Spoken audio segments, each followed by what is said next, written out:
Ayan guys, sarsa pa lang. Ay ulam na. Oh, wow. It's delicious.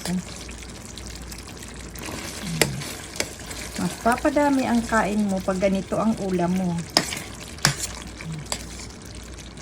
Favorite ng lahat sa Bicol ay Bicol Express.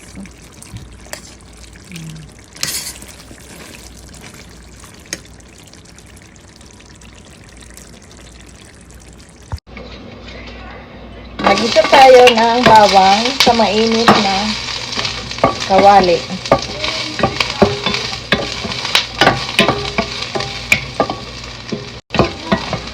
Igisa natin ang bawang sa mainit na kawali.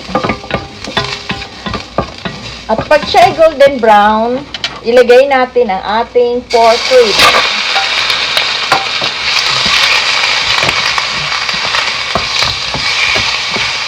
Halu-haluin lang muna natin.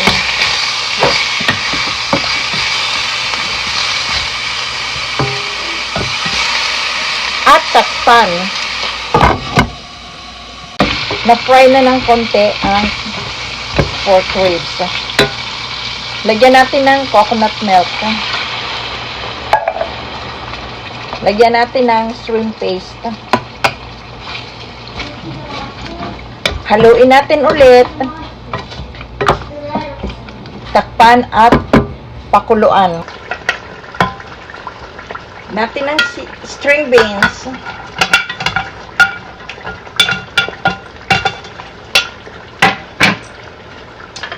Natin ang eggplant.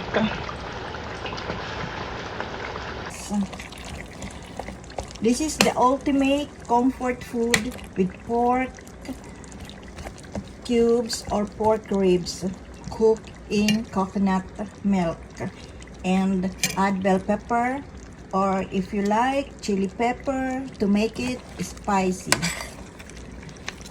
They're rich, creamy, and delicious, served with steamed rice for hearty and big flavored meal.